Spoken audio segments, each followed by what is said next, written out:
कल वाणी चल रही थी 15/6/66 की, पेज 2 मध्यम। बात चल रही थी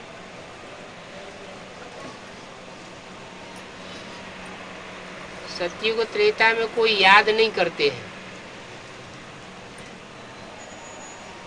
क्योंकि वहां तो देवताएं होते हैं, दुखी कोई होता नहीं है। यहाँ पतित दुनिया में सभी उनको याद करते हैं। सभी क्यों याद करते हैं? क्योंकि सब पतित हैं। जो पतित हैं वो दुखी होते हैं, उनको याद करते हैं, इनको याद नहीं करते। मना जिस तन में सुप्रीम सोल सन 66 में बोल रहा था, उसको याद नहीं करता कोई। ये भविष्य के लिए इशारा दिया कि जो पार्ट आगे चल के प्रत्यक्ष होने वाला है, उनको सब याद करते हैं, क्योंकि सभी रावण की जेल में है, इसलिए याद करते हैं। बंधन है तो दुख है, दुखी होते हैं तो याद करते हैं। सुखों का बंधन थोड़ा ही कहा जाता है, सुखों का तो संबंध कहा जाता है। तो जहां सुख होगा वहां कोई क्यों याद करेगा? सीता पुकारती थी, हे राम। अभी बाप समझाते हैं त्रेता युग के राम की बात नहीं है। वो कोई त्रेता वाला राम याद नहीं आता है। ये तो राम वाली आत्मा है जो जन्म मरण के चक्र में आते आते कलयुग के अंत में साधारण मनुष्य तन धारण करती है, जिसमें वो निराकार राम प्रवेश करता है, उसको सब कोई याद करते हैं। राम परम पिता परमात्मा को समझ याद करते हैं, आत्मा ही पुकारती है। अभी तुम जानते हो आधा कल्प फिर हम किसको पुकारेंगे नहीं। पुकारना होता है भक्ति मार्ग में। देवताएं सुखी होते हैं, उनको पुकारने की दरकार ही नहीं, क्योंकि सुख धाम में है। इस समय बाप ही समझाते हैं, और कोई इन बातों को समझा ही नहीं सकता। वो जानते ही नहीं। वो तो सब कह देते हैं आत्मा सो परमात्मा। जब चारों ओर भटकते रहे, कहीं भी नहीं मिला, तो कहते हैं हम आत्मा सो परमात्मा। अब हर एक आत्मा तो परमात्मा हो नहीं सकती। परमपिता सुप्रीम सोल प्रवेश करता है, और किस में प्रवेश करेगा? जैसे और भूत प्रेत आत्माएं होती हैं, उनका भी अपना अपना घोड़ा होता है, हर एक में प्रवेश नहीं कर सकती। धर्म पिताएं आते हैं, उनका भी अपना अपना रथ होता है, वो हर मनुष्य आत्मा में प्रवेश नहीं कर सकते। 33 करोड़ देवताओं में से एक एक में नई नई सोल का प्रवेश होता रहता है।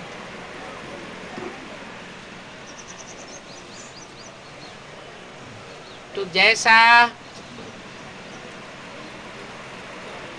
आत्मा में पावर होती है, उस पावर के अनुसार उसको रथ मिलता है। इब्राहिम, बुद्ध, क्राइस्ट, गुरु नानक, विवेकानंद, सब आत्माएं परम धाम से पावन होकर के आती है। पावरफुल आत्माएं आती है नंबर वार। और पावरफुल आधार है, नंबरवार लेती है। एक जैसा आधार सबको मिल न सके।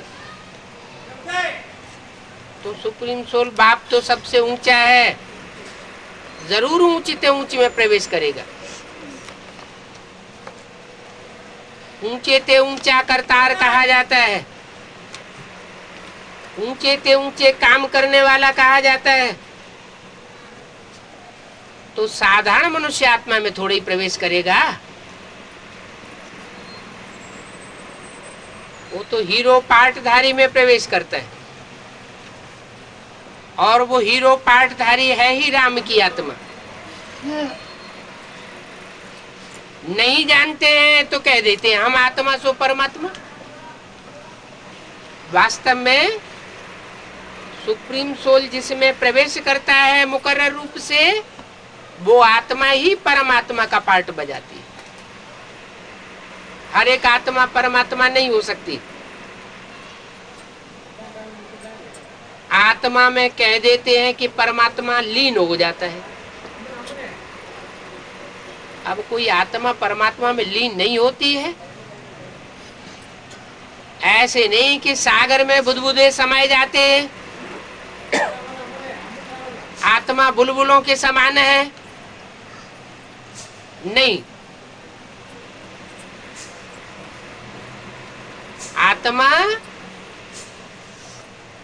परमात्मा की याद में रह करके अपने सारे संकल्पों विकल्पों को सुप्रीम सोल की याद में समाई देती। कोई विपरीत संकल्प नहीं चलता। सब आत्माएं उसके एक ही संकल्प में डूब जाती। जो बाप का संकल्प, सो हर बच्चे का जब संकल्प हो जाता है, तब आत्माएं बाप के घर में जाने लायक बनती है। बाकी ऐसे नहीं है कि हर आत्मा का संस्कार परमपिता परमात्मा के संस्कार के अनुसार बन जाता है। वो तो थोड़े समय के लिए संकल्पों में समाये जाते हैं। कोई भी संकल्प विपरीत नहीं चल सकता। तो उसको उन्होंने कह दिया आत्मा परमात्मा में लीन हो जाती है। लीन होने का सवाल नहीं। जो चुल्लू भर पानी सागर में लिया गया, वो चुल्लू भर पानी सागर में मिलाए देने से वो वापस नहीं आ सकता। तो ऐसे नहीं कि आत्मा परमात्मा में हमेशा के लिए लीन हो जाती है, नहीं। बाप समझाते हैं आत्मा अविनाशी है। आत्मा का अस्तित्व हमेशा के लिए समाप्त नहीं हो सकता। हर आत्मा में अपना अपना पार्ट भरा हुआ है। थोड़े समय के लिए आत्मा ईश्वरीय याद में ऐसी लीन हो सकती है कि वो परमात्मा के समान संकल्पों वाली बन सके। और जब ऐसी हर आत्मा ऐसी स्टेज को पाती है तो परमधाम वासी हो जाती है। परमधाम में कोई संकल्प नहीं, तो हर आत्मा निसंकल्प स्टेज को प्राप्त करती है। लेकिन नंबरवार, एक भी आत्मा का विनाश नहीं हो सकती। कोई आत्मा ये नहीं चाहती कि हमारा अस्तित्व हमेशा के लिए नष्ट हो जाए। हर आत्मा की इच्छा है कि हमें सुख मिले, दुख न मिले। हर आत्मा की इच्छा है कि हमारा जीवन रहे, जीवन समाप्त न हो जाए। तो जीवन में रहते रहते सुख भोगना, यही हर आत्मा की इच्छा है। दुख न भोगना, यही हर आत्मा की इच्छा है। अगर आत्मा परमात्मा में लीन हो जाए, फिर तो न सुख भोगेगी न दुख भोगेगी। आत्मा का अस्तित्व ही खत्म हो जाएगा हमेशा के लिए। तो बाप बताते हैं, जैसे मैं तुम आत्माओं का बाप अविनाशी हूं, वैसे तुम आत्माएं भी अविनाशी हो। जैसे मेरा पार्ट अविनाशी है, वैसे तुम आत्माओं का पार्ट भी अविनाशी है। ये कभी समाप्त नहीं हो सकता, क्योंकि आत्मा अविनाशी है। हाँ, आत्मा पतित तमो प्रधान बनती है। सुप्रीम सोल परमपिता वो कभी पतित तमो प्रधान नहीं बनता। वो भी पतित तमो प्रधान बनने लगे तो इस सृष्टि में आई हुई आत्माएं जो अपने को फंसा हुआ अनुभव करती है, बंधन में बंधी पड़ी है, पतित हुई पड़ी है, उनको छुड़ाने वाला कोई नहीं रहे। इसलिए एक ही वह तुरीय आत्मा है, सुप्रीम सोल, जो कभी पतित नहीं बनती। क्यों नहीं बनती पतित? इसलिए नहीं बनती कि वो इस सृष्टि पर आने के बावजूद भी सुख अथवा दुख नहीं भोगती। अभोक्ता है, वो कोई कर्म नहीं करती, अकर्ता है। कर्म करती भी है तो करते हुए जैसे कि नहीं करती, मना मन उसके कंट्रोल में रहता है। आत्माएं ऐसा नहीं कर सकती सदा काल के लिए। आत्माओं को प्रैक्टिस करनी पड़ती है मन को कंट्रोल करने के लिए। मन के आधार पर भी सब प्रकार के सुख और दुख भोगे जाते हैं। मन ही कारण बनता है सुख भोगने के और दुख भोगने के। जैसे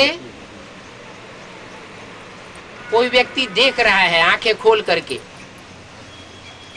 रास्ता चलता जा रहा है, जब तक मन उसका बाहरी दुनिया में है तो देखेगा, और उसका मन उसकी महबूबा में लगा हुआ है, तल्लीन होकर के उसे याद कर रहा है, तो रास्ता चलते हुए भी आंख सामने से जाते हुए व्यक्ति को नहीं देख पाती, क्योंकि मन दूसरी जगह लगा हुआ है। तो मन कारण बनता है इंद्रियों से कर्तव्य करने के लिए, चाहे ज्ञान इंद्रियां हो चाहे कर्म इंद्रियां हो। आंख देखने का काम तब करेगी जब मन उसमें आसक्त होगा, उस देखने के कार्य में। अगर मन आसक्त नहीं है तो आंख खुली होते हुए भी देख नहीं सकती, कान सुन नहीं सकते। इसको कहते हैं देखते हुए न देखना, सुनते हुए न सुनना, जैसे कि कोई कर्म किया ही नहीं। ऐसे ही जो भी कर्म इंद्रियों के भोग हैं, वो भोग अपना प्रभाव तब डालते हैं सुख दुख का जब मन उनमें आसक्त होता है। कोई बहुत दुखी है, किसी के वियोग में है, और उसको अच्छा अच्छा भोजन खिलाया जाता है, उसका मन उस भोजन में नहीं लगा हुआ है, तो सारा भोजन खा जाने के बावजूद भी उसको उसके टेस्ट का पता नहीं लगता, क्योंकि मन दूसरी तरफ लगा हुआ है। तो ये मन ही कारण बनता है। मन को सुप्रीम सोल कंट्रोल करके रहता है। वो बुद्धिमानों की बुद्धि है। तीसरा नेत्र कहा जाता है शिव नेत्र। शंकर को शिव नेत्र दिखाते हैं। वो शिव प्रवेश करता है, शंकर में प्रवेश करता है, इसलिए शिव शंकर को मिलाया जाता है।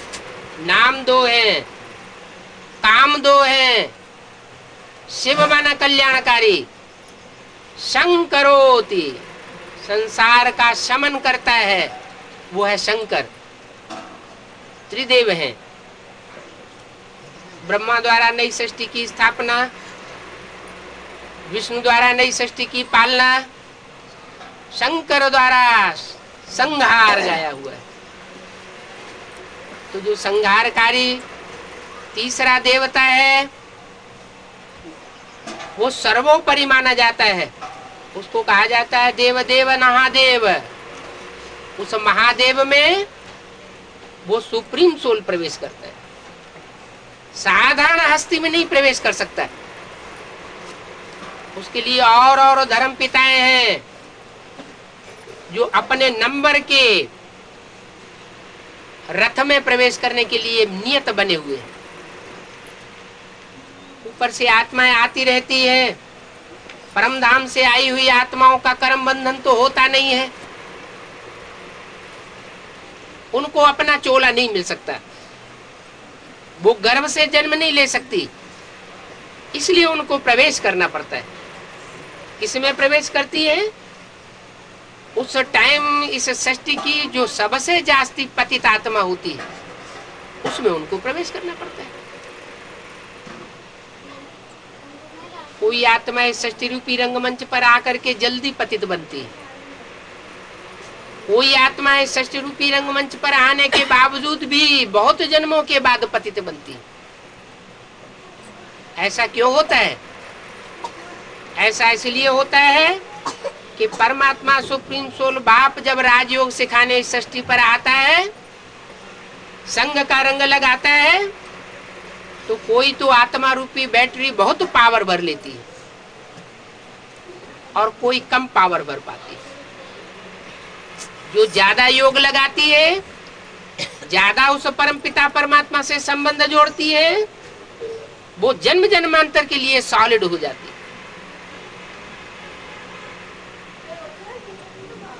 जैसे कोई बीज होता है, कई बार बोया जाता है तो उसकी ताकत क्षीण हो जाती है। ऐसे ये आत्मा रूपी मनुष्य जाति के बीज हैं जो इस सृष्टि रूपी रंगमंच पर आकर के सुख दुख भोगते रहते। सुख और दुख भोगते भोगते इनकी शक्ति क्षीण होती रहती है। पहले मनुष्य लंबे चौड़े हट्टे कट्टे होते थे, उनके चेहरों में तेज होता था। आज वो चेहरे निस्तेज क्यों हो गए हैं? क्योंकि अनेक जन्म लेते लेते आत्माएं नीचे गिर चुकी है। जो नए नए आए हुए धर्म पिताएं और उनके धर्म के फॉलोअर्स हैं, उनके फॉलोअर्स लंबे चौड़े हट्टे कट्टे गोरे चिट्ठे लाल लाल दिखाई पड़ते हैं। और जो भारतवासी आत्माएं हैं वो अनेक जन्म लेने के कारण पतित तमो प्रधान शरीर से भी और इंद्रियों से भी निस्तेज दिखाई पड़ती है। ऐसी जब स्टेज भारतवासियों की हो जाती है तो वो सुप्रीम सोल कलयुग के अंत में फिर उनको उठाने के लिए आता है, पतितों को पावन बनाने के लिए आता है। भारतवासी सबसे जास्ती पतित बनते हैं, भारतवासी सबसे जास्ती पावन बनते हैं।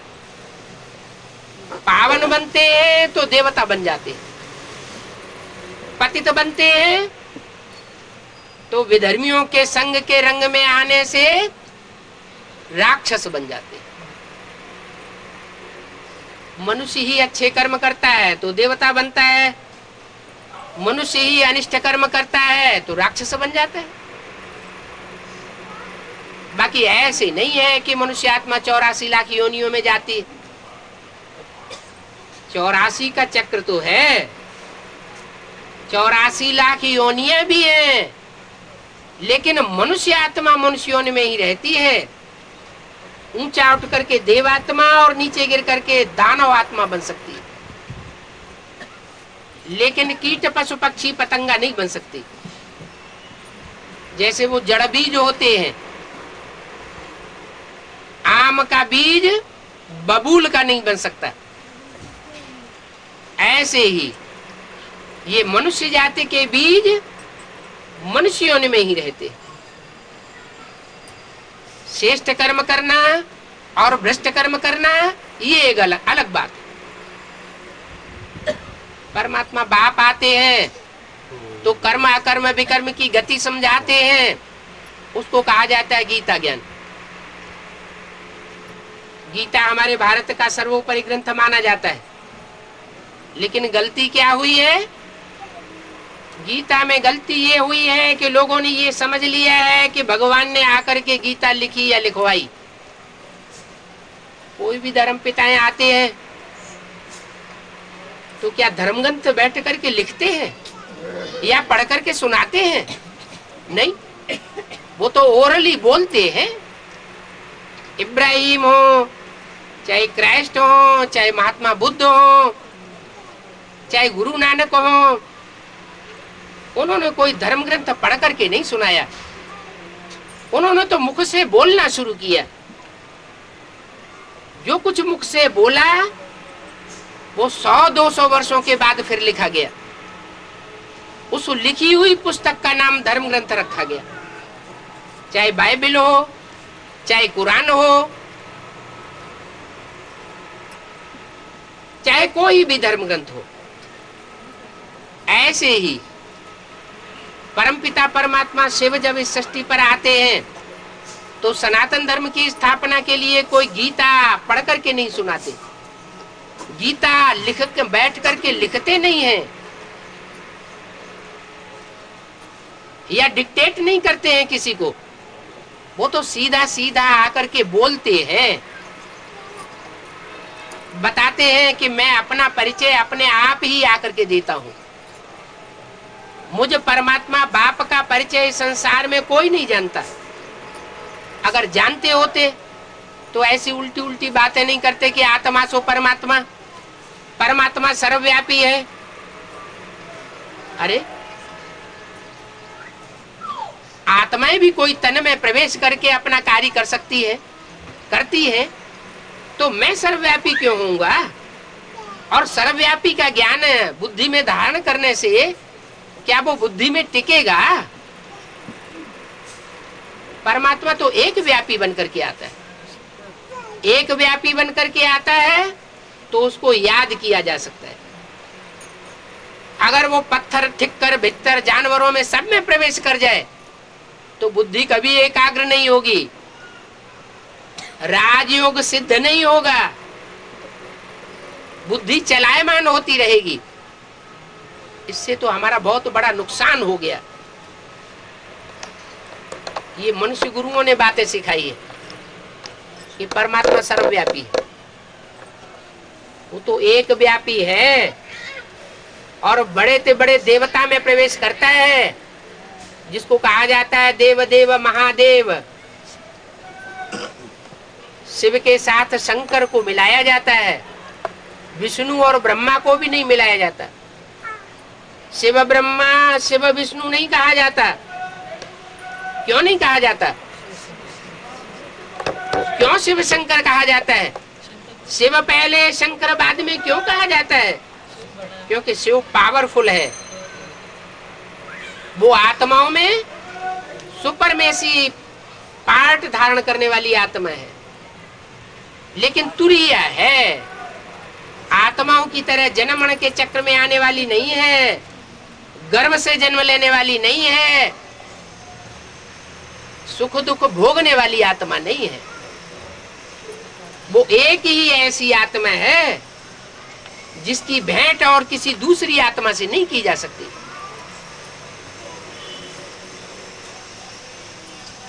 तो वो तुरीय आत्मा इस शस्त्र रूपी रंगमंच पर पार्ट बजाने वाली जो भी मनुष्य आत्माएं हैं, उनके बीच में जो सुपरमेसी का पार्ट बजाने वाली आत्मा सो हीरो पार्टधारी है, उसमें प्रवेश करती है। त्रेता में उसको राम कहा जाता है।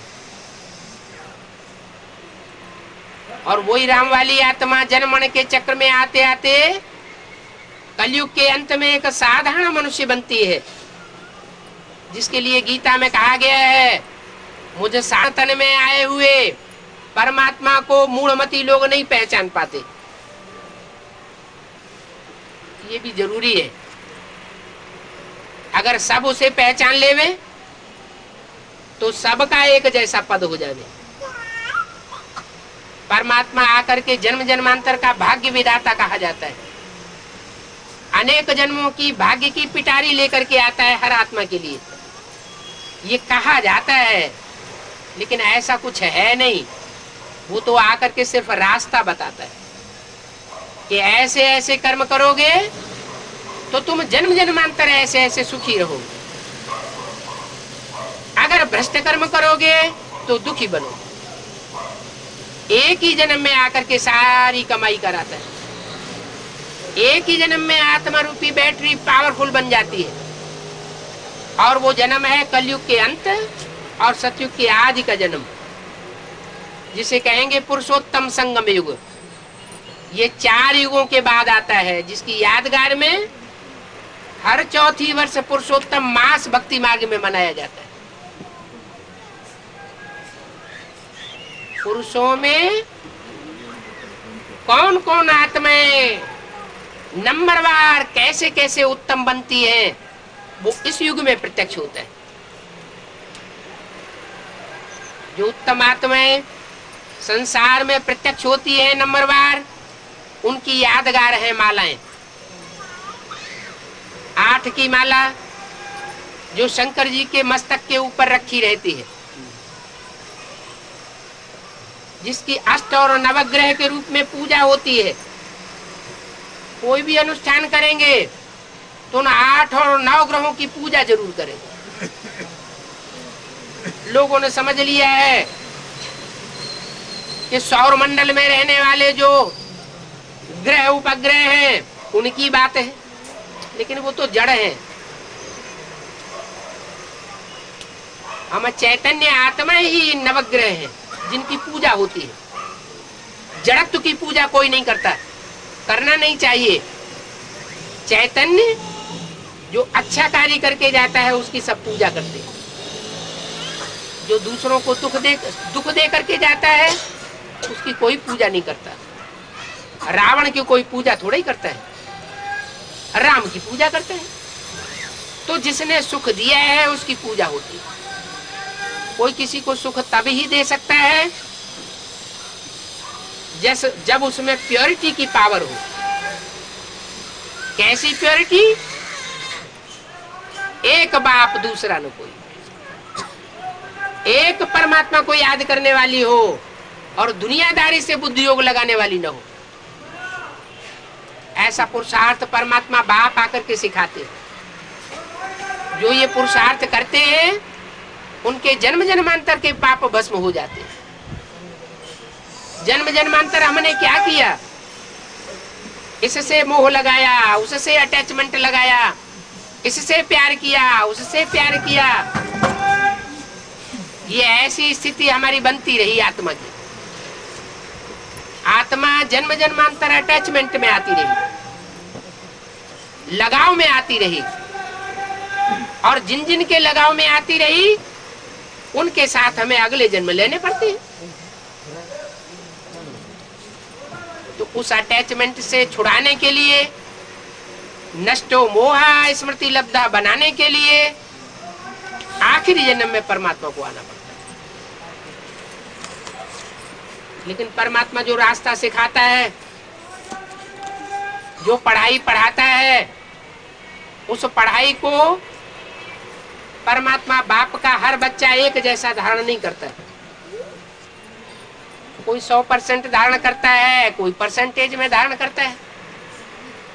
जो 100% धारण करता है वो इस सृष्टि रूपी रंगमंच का हीरो कहा जाता है, और जो उससे कम परसेंटेज में धारण करता है वो हीरोइन कही जाती है। इसलिए इस सृष्टि रूपी रंगमंच के ऊपर भारतवर्ष में 2 आत्माओं का विशेष गायन है, एक राम और एक कृष्ण। राम वाली आत्मा और कृष्ण वाली आत्मा। जो कृष्ण सतयुग के आदि में हे कृष्ण नारायण वासुदेव के रूप में पूजा जा रहा है, जो कृष्ण है वही नारायण है, वही वासुदेव है। सतयुग के आदि में उन नारायण का राज्य था, सारी सृष्टि पर उनका राज्य था। एक नारायण ही ऐसा देवता है शास्त्रों में जिसकी कोई ग्लानि नहीं है, क्योंकि 16 कला संपूर्ण, सर्वगुण संपन्न, संपूर्ण हिंसक, मर्यादा पुरुषोत्तम, वो नारायण वाली आत्मा 84 के चक्र में आते आते कलयुग के अंत में संघ के रंग में आते आते विदेशियों के पूरा ही नीचे गिर जाती है। सतयुग में 16 कला संपूर्ण थी, त्रेता में 14 कला रहती है, द्वापर में 8 कलाएं रह जाती हैं और कलयुग के अंत में आते आते कलाहीन बन जाती है। आत्मा में कोई पावर नहीं रहती। तब सुप्रीम सोल शिव इस सृष्टि पर आकर के वही नारायण कही जाने वाली आत्मा जो सतयुग में नारायण बनती है और नर नारायण का पुत्र बनती है। कोई भी विष्णु के मंदिर में जाइए, नारायण के, लक्ष्मी नारायण के मंदिर में जाइए, लक्ष्मी नारायण के मंदिर में 2 प्रकार के चित्र रखे होते हैं। एक लक्ष्मी नारायण की मूर्ति होती है, साथ साथ दिखाई जाती है, और बाजू में एक विष्णु का चित्र रखा होता है 4 भुजाओं वाला। वो 4 भुजाओं वाला विष्णु का चित्र है। ऐसा कोई व्यक्ति होता नहीं है जो 4 भुजाओं वाला हो। ये तो 4 आत्माओं का सहयोग के रूप में कॉम्बिनेशन दिखाया गया है। इन 4 आत्माओं ने परमपिता परमात्मा शिव को अटूट सहयोग दिया है, 100% सहयोग दिया है, तन से, मन से, धन से, समय से, संपर्क से और संबंधियों की पूरी बाजी लगाकर। तो वो 4 आत्माएं हैं, राम और कृष्ण और उनकी सहयोगिनी शक्तियां सीता और राधा। संगम युग में उनके नाम पढ़ते हैं, ब्रह्मा के साथ सरस्वती और शंकर के साथ पार्वती। इन चारों का समान पुरुषार्थ जब हो जाता है तो वो विष्णु चतुर्भुज कहा जाता है। कलयुग के अंत में पुरुषोत्तम संगम युग में वो चारों आत्माएं समान रूप से ईश्वर की सहयोगिनी शक्तियां बनकर के नई सृष्टि के निर्माण के कार्य में सफलता दिखाती है। 100% सफलता उनको मिलती है। इसलिए संसार में विष्णु चतुर्भुज का पूजन हो रहा है। बाकी ऐसा नहीं है कोई 4 भुजाओं का आदमी होता था, नहीं। भुजा माना सहयोगी, मददगार। कहते हैं मेरा भाई ने शरीर छोड़ दिया, मेरी दाई भुजा कट गई, तो भुजा थोड़ी ही कट गई, माना सहयोगी जो आत्मा थी वो चली गई। तो भुजा को रूप दे दिया है सहयोगी का। जैसे देवियों को अनेक भुजाएं दिखाते हैं, तो ऐसी कोई देवी होती थोड़ा ही है जो अष्टभुजी देवी हो या 4 भुजा वाली देवी हो, नहीं। ये तो एक रूपक बनाया है। जो भी कवि होते हैं, जो भी चित्रकार होते हैं, वो चरित्र चित्रण करते हैं। वो चरित्र का चित्रण करने के लिए उन्हें ऐसा चित्र बनाना पड़ता है जिससे बात का अर्थ समझ में आ जाए। तो सतयुग के आदि में जो नारायण है वही त्रेता में जाकर के राम बनता है।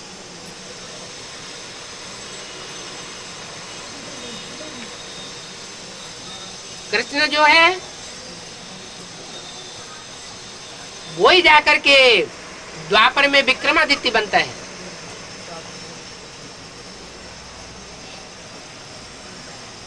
गलती से मनुष्य गुरुओं ने कृष्ण को द्वापर में डाल दिया। कि भगवान कृष्ण भगवान का रूप धारण करके द्वापर के अंत में आकर के महाभारत युद्ध कराते हैं और पापी कलयुग की स्थापना कर देते हैं। तो भगवान के आने का फायदा क्या हुआ?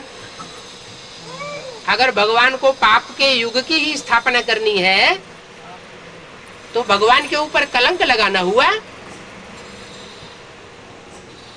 या उसने कोई बड़ा कार्य किया? जैसे और धर्म पिताएं आते हैं, इब्राहिम, बुद्ध, क्राइस्ट, गुरु नानक, उनके आने के बावजूद भी ये दुनिया नीचे गिरती रहती है, आसुरी दुनिया बनती जाती है। अपने ही घर में आग लगाने वाला बारूद तैयार करते रहते हैं, एटम बम बना लेते हैं। ऐसी बुद्धि वाले मनुष्य बन जाते हैं। तो उन धर्म पिताओं का फायदा क्या हुआ आने का? ऐसी तोहमत लगाने का भगवान के ऊपर ये प्रयास किया गया कि भगवान द्वापर में आता है, त्रेता में राम भगवान बन के आता है, सतयुग में हिरण्यकश्यप को नष्ट करने के लिए नरसिंह अवतार का रूप धारण करके आता है। आधा मनुष्य आधा शेर। अरे ये सब रूपक बनाए गए हैं। जैसे कोई मनुष्य होता है, शेर के रूप में संसार रूपी जंगल में ज्ञान की दहाड़ मारता है। उस ज्ञान की दहाड़ को सुन करके बड़े बड़े दिग्गज जो धर्म नेताएं हैं उनके आसन डोलने लगते हैं। उसको कहा गया है नरसिंह अवतार। बाकी ऐसा कोई भगवान अवतार नहीं लेता कि घोड़े का रूप धारण करता हो, कछुए का रूप धारण करता हो, मगरमच्छ का रूप धारण करता हो, मछली का अवतार लेता हो। अरे भगवान इस सृष्टि पर आकर के जानवरों को सुधारेगा, जानवरों में जन्म लेगा, या मनुष्यों को सुधारेगा? मनुष्यों के सुधरने से सारी सृष्टि सुधर जाती है, और मनुष्यों के पतित होने से सारी सृष्टि पतित बन जाती है। उदाहरण के तौर पर मनुष्यों के वाइब्रेशन के बीच में गांव में और शहर में जहां जानवर रहते हैं, वो जानवर जास्ती बीमार पड़ते हैं, या जंगल में रहने वाले वही जानवर ज्यादा बीमार पड़ते हैं? कौन से जानवर ज्यादा बीमार पड़ते हैं? शहर के अंदर रहने वाले जानवर ज्यादा बीमार पड़ते हैं, पशु पक्षी ज्यादा बीमार पड़ते हैं। क्यों? क्योंकि वो मनुष्य के वाइब्रेशन में रहते हैं। मनुष्य में एक विशेष इंद्रिय है, मन। वो मन कंट्रोल करता है वाइब्रेशन को। ये क्या होता है वाइब्रेशन? नेहरू जी थे, नेहरू जी का विरोध करने वाली ढेर सारी मनुष्य आत्माएं थी भारत में। कुछ न कुछ बोलते रहते थे, लेकिन नेहरू जी जब सामने आकर के भाषण देते थे तो सब उनके वाइब्रेशन में आ जाते थे। कोई उनका अपोजिशन नहीं करने वाला रह जाता था। ये क्या हुआ?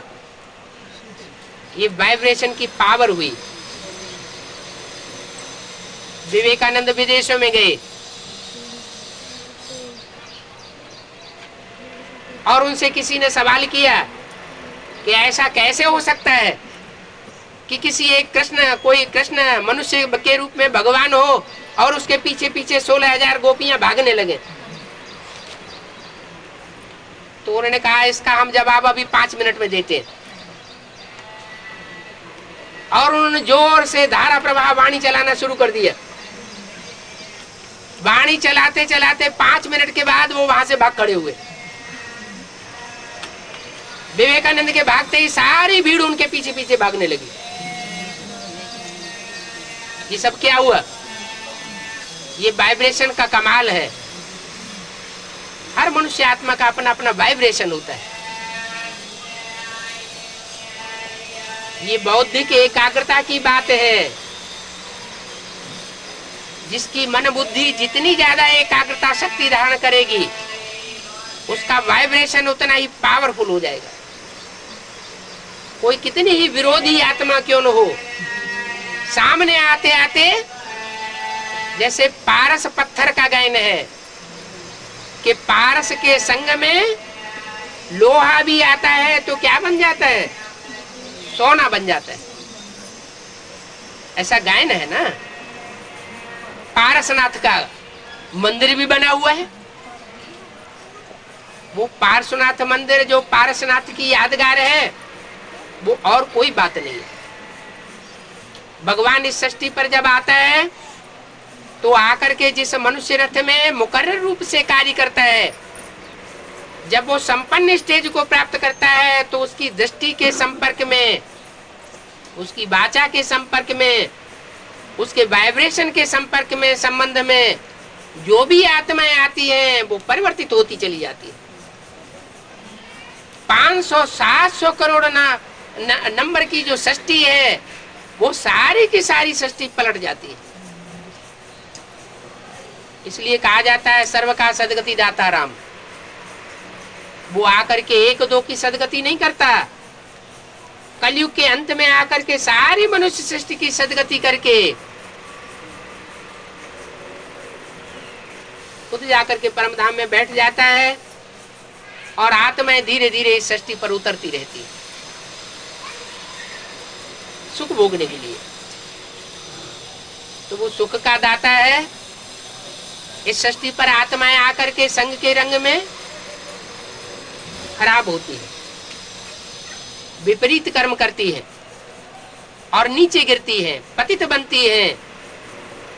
पतित होते होते सारी सृष्टि कलयुग के अंत में जब पतित बन जाती है, तब सुप्रीम सोल को फिर से आना पड़ता है। फिर से गिरी हुई सृष्टि को, पतित सृष्टि को पावन बना करके ले जाना पड़ता है। ये पतित से पावन और पावन से पतित बनने का क्रम चलता ही रहता है। 4 युगों का ये ड्रामा है, सतयुग, त्रेता, द्वापर और कलयुग। इस विराट सृष्टि रूपी रंगमंच पर ये 4 सीन हैं। 4 सीन का ड्रामा चलता ही रहता है। इसलिए शास्त्रों में लिखा हुआ है कल्प कल्प लगी प्रभु अवतारा। माना जो प्रभु है, भगवान है, वो हर कल्प के अंत में आता है, कल्पांतकारी कहा जाता है। वो कल्प का अंत करने वाला है। सुखी सृष्टि का अंत नहीं करता है, सतयुग का अंत नहीं करता है। सच्चाई का अंत थोड़ा ही करेगा। सच्चाई का अंत तो झूठे लोग करते हैं, राक्षसी लोग करते हैं। वो तो तामसी सृष्टि का अंत करता है, दुख की दुनिया का अंत करता है, कलह क्लेश की दुनिया का अंत करने के लिए आता है। इसलिए उसको कहा जाता है कल्पांतकारी। ये 4 युगों का कल्प है। चतुर्युगी इसे कहते हैं। सारी सृष्टि को पलट करके जाता है। तो राम और कृष्ण इस सृष्टि रूपी रंगमंच के हीरो और हीरोइन कहे जाते हैं। इस सारी सृष्टि पर पूरे 84 का चक्र लगाने वाली आत्मा है। और जो कीड़े मकोड़े जैसी आत्माएं इस सृष्टि पर आती हैं, जिनके कारण सृष्टि की जनसंख्या बहुत बढ़ती जाती है, वो व्यभिचारी पार्ट बजाती है। व्यभिचार के कारण ये सारी सृष्टि अति दुखी हो जाती है।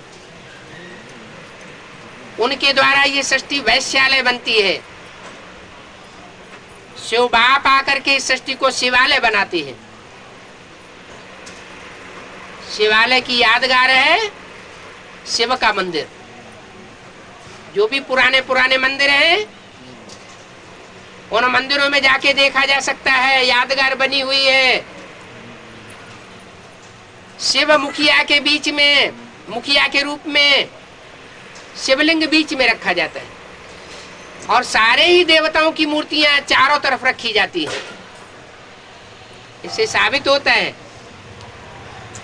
कि देवात्मा रूपी जो बच्चे हैं वो चारों ओर बैठे हुए हैं उसकी उपासना में। शिव बाप बीच में बैठा हुआ है, वो परमपिता परमात्मा है, वो देवात्मा है, उसके बच्चे बनते हैं, वो होता है शिवालय। सबकी बुद्धि एक में लगी हुई है। और इसके अपोजिट में क्या होता है इस दुनिया में? वैश्यालय बन जाता है। वैश्या अनेकों की चिरौरी करती है, अनेकों की महिमा करती है, अनेकों के सामने झुकती है।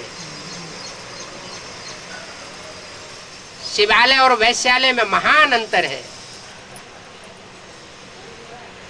कहाँ एक की पूजा और कहाँ अनेक की चिरौरी, कहाँ एक को याद करना और कहाँ अनेकों को याद करना। दुनिया ही बदल जाती है। तो बाप आकर के अव्यभिचारी याद सिखाते हैं। आज हमारी बुद्धि में जो व्यभिचारी याद समाई गई है, मन बुद्धि बिल्कुल व्यभिचारी बन गई है। सुबह से लेकर के शाम तक मन भटकता ही रहता है, एकाग्रता आती ही नहीं। क्योंकि मन के अंदर श्रेष्ठ से श्रेष्ठ कौन है जो हमको प्राप्ति कराने वाला है, ये बात बुद्धि में समाई हुई नहीं है। अभी परमात्मा बाप आकर के बताए रहे हैं कि बच्चे, इस सृष्टि पर ऊंचे ऊंचे पाठधारी मैं हूं, मैं ऊंचे ऊंचे प्राप्ति कराऊंगा, मैं तुम सबका बाप हूं। मेरे से ज्यादा श्रेष्ठ इस दुनिया में कोई नहीं। मेरे को याद करोगे तो जन्म जन्मांतर सुखी रहोगे। इसके लिए क्या चाहिए? इसके लिए चाहिए स्मृति, याद। याद कब आती है? जब संग किया जाता है तो वो चीज याद आती है।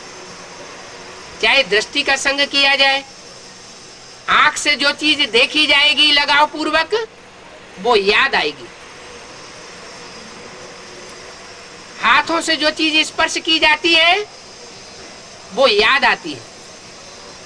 कोई अंधा है, अंधा आंखों से नहीं देख सकता है, उसके हाथ तो है, वो हाथ से स्पर्श करके देख लेता है और वो स्पर्श को सारी जिंदगी नहीं भूलता। क्योंकि जिसको आंखें नहीं होती है उसकी दूसरी इंद्रियां तेजवान बन जाती है। तो वो ईश्वर है जो साकार में इस सृष्टि पर आता है, उसके स्वरूप को याद करना ये कोई बड़ी बात नहीं है। हम जन्म जन्मांतर देहधारियों को याद करते चले आए, वो तो व्यभिचारी याद करते चले आए। हम जानते नहीं थे कि सृष्टि पर कौन हमारे लिए कल्याणकारी है, कौन शिव स्वरूप है। अभी तो बाप स्वयं आकर के हमको बता रहा है कि एक सदगुरु निराकार से सदगति और अनेक मनुष्य गुरुओं से दुर्गति होती आई है। अभी उस निराकार को पहचानना है। निराकार का मतलब ये नहीं है उसका कोई आकार ही नहीं है, वो नाम रूप देश काल से जुदा है, नहीं। इस सृष्टि पर आता है, साकार मनुष्य तन में आता है, लेकिन निराकारी स्टेज का पार्ट बजाता है। निराकारी स्टेज का मतलब ही है कि शरीर में होते हुए भी, इंद्रियों से कर्म करते हुए भी जैसे कि कर्म नहीं करता है। कर्म का उसके ऊपर कोई लेप छेप नहीं लगता।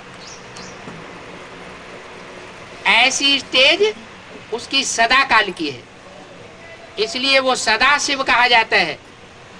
और हम बच्चों को भी ऐसी स्टेज बना करके प्रैक्टिकल में जीवन बिताना सिखाता है। अभी वो राजयोग क्या है, जो प्राचीन राजयोग परमपिता परमात्मा ने आज से 5000 साल पहले सिखाया था, गलती से कह दिया 5000 साल पहले, माने द्वापर में सिखाया था, लेकिन द्वापर में नहीं सिखाया था, वो तो सतयुग के आदि और कलयुग के अंत में सिखाया था। ये सृष्टि का सारा चक्र ही 5000 वर्ष का है। 2500 वर्ष इस सृष्टि पर सुख है, सतयुग त्रेता रामकृष्ण के राज्य में, और 2500 वर्ष इस सृष्टि में दुख है, रात है। उस रात में हर मनुष्य की बुद्धि ठोकरें खा रही है, कहीं एक में चिपकती है बुद्धि, कहीं दूसरे में बुद्धि चिपकती है, और वहां से उसको दुख मिलता है, ठोकर मिलती है, और मनुष्य दुखी हो जाता है। अभी बाप कहते हैं ये ठोकरों की दुनिया नष्ट होने वाली है। भक्ति मार्ग की ठोकरें खाने की दरकार नहीं है। ये भक्ति मार्ग आता है मनुष्य गुरुओं से, अनेकों से आता है भक्ति मार्ग। भक्ति माना अंधश्रद्धा, अंधश्रद्धा का मार्ग, आगा पीछा कुछ नहीं, बायोग्राफी कुछ नहीं, बस पूजा करनी है, माथा टिकाना है। बाप कहते हैं ऐसे दर दर माथा टिकाने की दरकार नहीं है। पूरा पहचानो, पूरा जानो, और फिर उसके बाद माथा टिकाओ। इसलिए कहते भी हैं गुरु करो जान के, पानी पियो छान के। माना जो ज्ञान जल है वो भी अच्छी तरह से परख लेना चाहिए कि हम जो ज्ञान सुनते हैं वो ज्ञान, उसमें अज्ञान कितना भरा हुआ है, वो व्यभिचार कितना फैलाने वाला है, और अव्यभिचारी वृत्ति बनाने वाला कितना है। अगर अव्यभिचारी वृत्ति बनाने वाला ज्ञान है तो वो ईश्वरीय ज्ञान है। अगर व्यभिचारी वृत्ति बनाने वाला ज्ञान है तो वो आसुरी ज्ञान है। आसुरी ज्ञान मनुष्य गुरुओं से आता है। मनुष्य गुरुओं के संघात का नाम रख दिया है रावण। कितने सिर वाला? 10 सिर वाला, और राम को 1 सिर दिखाते हैं। माने राम से आती है एक मत। जैसे कोई दुकान होता है, उस दुकान में लिख देते हैं एक ही दाम, और दूसरी दुकानें होती हैं, वो दुकानदार बातें बदलते रहते हैं, मीठी चुपड़ी बातें सुनाते रहते हैं, और कीमत जो है ऊपर नीचे करते रहते हैं। तो यहाँ भगवान बाप की एक ही बात होती है। वो एक बात सत्य बात है, उसमें असत्य का नाम निशान नहीं होता। भगवान का वचन गीता का वचन कहा जाता है। इसलिए गीता को भारतवर्ष में सर्वशास्त्र शिरोमणि माना जाता है। वो कागज की गीता की बात नहीं है। वो गीता माना गीत, ज्ञान का गीत। वो ज्ञान का गीत परमात्मा स्वयं आकर के मुकर्रर रथ के द्वारा मुकर्रर मुख से सुनाता है। और कोई दूसरा अगर इस ज्ञान को सुनाएगा तो उसमें कुछ न कुछ मिक्स जरूर कर देगा। इसलिए भगवान से सन्मुख सुनना और किसी से सुना हुआ सुनना, उस ज्ञान में भी अंतर पड़ जाता है। वो ज्ञान बेविचारी हो जाता है। इसलिए भगवान बताते हैं बच्चे एक से सुनना चाहिए। टैप रिकॉर्डर एक्यूरेट सुनाता है, लेकिन टैप रिकॉर्डर एक्यूरेट तो सुनाएगा, उसमें दृष्टि का फोर्स नहीं होगा, उस वाणी में वाइब्रेशन का फोर्स नहीं होगा। इसलिए टैप रिकॉर्ड भी सेकंड क्लास है। भगवान ने जो बोला वो कागज में लिख दिया गया। वो कागज में लिखा हुआ अगर पढ़ते हैं, सुनते हैं, सुनाते हैं तो वह थर्ड क्लास ज्ञान। तो कौन सा ज्ञान लेना चाहिए? फर्स्ट क्लास लेना चाहिए, सेकंड क्लास लेना चाहिए, या थर्ड क्लास लेना चाहिए? फर्स्ट क्लास सभी कोई लेना चाहेगा। फर्स्ट क्लास ज्ञान लेंगे तो मन बुद्धि के अंदर जो संकल्प चलेंगे, संकल्पों की ट्रेन चलेगी, वो भी फर्स्ट क्लास संकल्पों की ट्रेन चलेगी। दुखदाई संकल्पों की ट्रेन नहीं चलेगी। कहते हैं संकल्पों से ब्रह्मा ने सृष्टि रची, तो क्या दुख की सृष्टि रची या सुख की सृष्टि रची होगी? ब्रह्मा के द्वारा सत्युग रूपी सुख की सृष्टि रची जाती है, कलयुग की सृष्टि नहीं रची जाती। अगर रची जाती है तो ब्रह्मा उस सृष्टि को बिगाड़ देता है। इसलिए शास्त्रों में लिखा है कि ब्रह्मा ने पहली बार सृष्टि रची, पसंद नहीं आई, बिगाड़ दी। फिर दूसरी बार रचना रची, फिर बिगाड़ दी। फिर तीसरी बार रची, फिर बिगाड़ दी। माना जब तक कंप्लीट रचना नहीं बनती है सतो प्रधान सात्विक, तब तक ब्रह्मा भी संपन्न नहीं बनता। इसलिए कहते हैं ब्रह्मा सो विष्णु। वो वैष्णवी स्टेज को जब ब्रह्मा प्राप्त करता है तब संपन्न कहा जाता है। इसलिए ब्रह्मा का रूप अधूरा दिखाते हैं, दाढ़ी मूछ वाला। दाढ़ी मूछ माना मनुष्य, देवता माना दाढ़ी मूछ नहीं। आज के जो जैन मुनि है वो दाढ़ी को नोच नोच करके क्लीन शेव बन जाते हैं।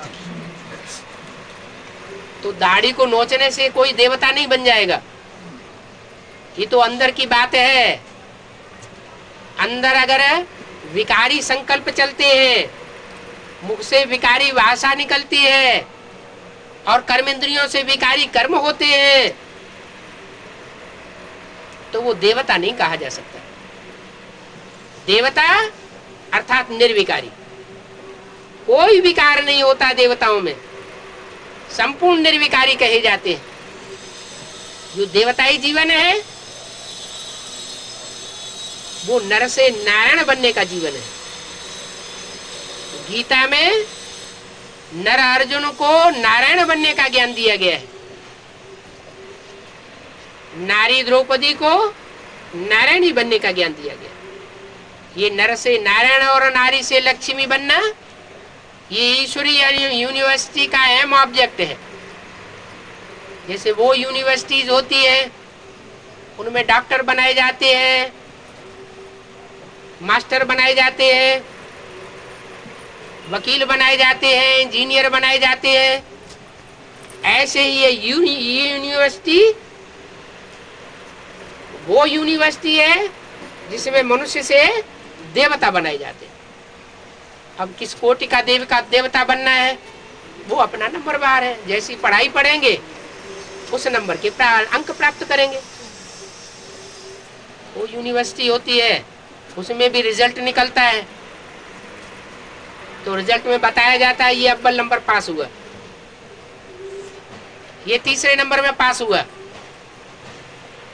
इसका क्लास में 10वां नंबर आया। तो ऐसे ही ये 500-700 करोड़ की यूनिवर्सिटी है।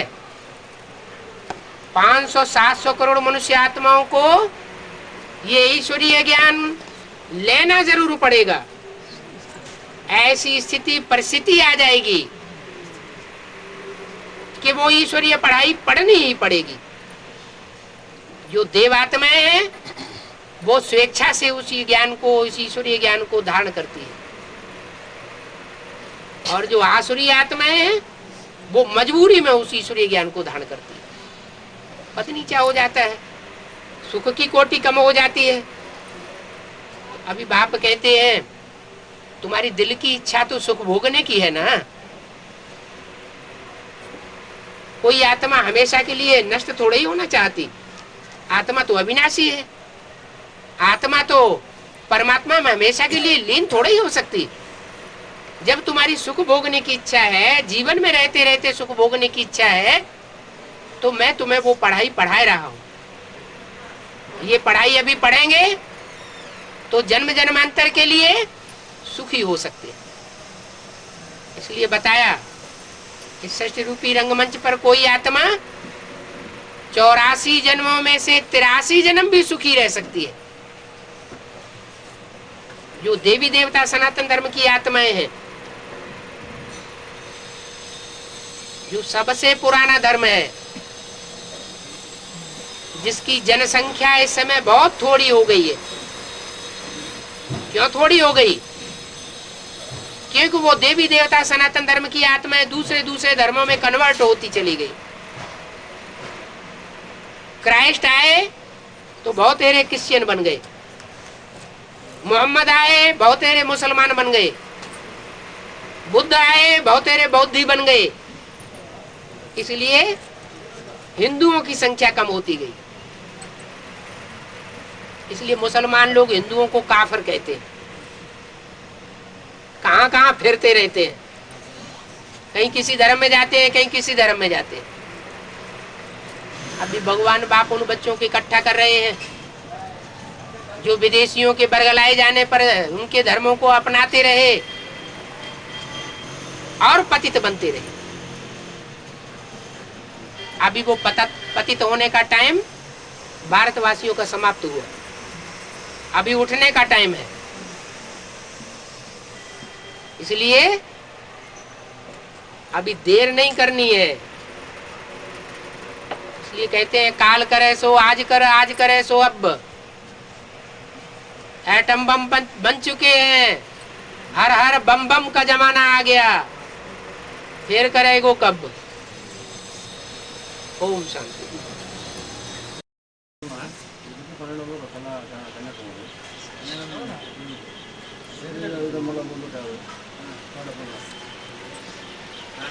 हैदराबाद से कन्याकुमारी तक 15.5 किलोमीटर होता है। 1500 किलोमीटर नहीं, 15.5 किलोमीटर। तो फिर बंगलौर से कन्याकुमारी तक 500 किलोमीटर बता रहे हैं। 500 से तो ऊपर 1000 किलोमीटर रह गया ना। नहीं बाबा, ये भी 600 किलोमीटर के बीच में पड़ता है। क्या बेंगलुरु से हैदराबाद 500। हैदराबाद से और ऊपर नॉर्थ में भी तो आंध्र प्रदेश है। उत्तर हो जाता है ना, वो तो श्रीकाकुलम कन्याकुमारी। हैदराबाद से नॉर्थ में भी आंध्र है, है। वो सब दक्षिण भारत गिना जाता है। और बीच में करना नहीं बाबा। निजामाबाद, आदिलाबाद,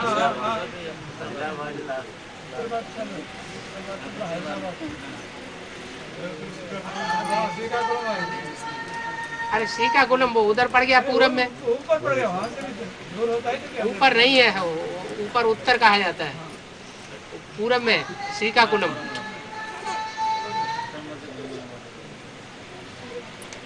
अभी जो ऐसे कोई एक ही शहर हो सकता है, बेंगलोर है,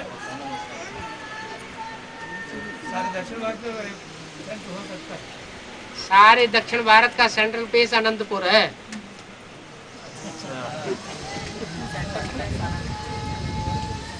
अपने को ही भूल जा रहे हैं। दिया हुआ है, बुलंद आवाज करो, तो कानों को बंद करके बुलंद आवाज करते रहते हैं। उन्हें सुनना किसी की नहीं है। हर महीने में हाँ, फर्स्ट संडे, पहले संडे को कदरी अनंतपुर। फिर कदरी चलिए हो अब दूर दूर वालों को भगाने की क्या जरूरत है। अनंतपुर के परिवार के ही इकट्ठे हो जाए महीने में एक बार, वो भी बहुत बड़ी बात है। ये भी एक तरह का कॉन्फ्रेंस करना हो जाता है। जैसे ब्रह्मा कुमारियों कॉन्फ्रेंस होती रही, दुनिया वाले कॉन्फ्रेंस करते हैं, सब चारों तरफ के शहरों से बुलाते हैं। उसमें धन की ज्यादा हानि होती है। ये तो घर के अंदर है, सबके पास अपनी अपनी साइकिलें हैं, अपने अपने टू व्हीलर है, कोई खर्चा नहीं है खास। जैसे ऑफिस जाते हैं, सवेरे को 9 बजे खाना खा के जाते हैं, शाम को 6 बजे 7 बजे फिर जाके खाना खा लेते हैं। नहीं तो 8 अब्बर रखना पड़ता है। दूर से जो आदमी आएगा उसका खाना खाने का चक्कर लगाओ। धामा खाने वाले ब्राह्मण ही बन जाते हैं, फिर वो खाना खाने में ही सारी बुद्धि चली जाती है। दूर दूर से बुलाने की जरूरत नहीं है। जो अनंतपुर के अंदर रहने वाले हैं वो एक दिन ऐसा निश्चित कर लें जिसमें अपना क्लास हो सके।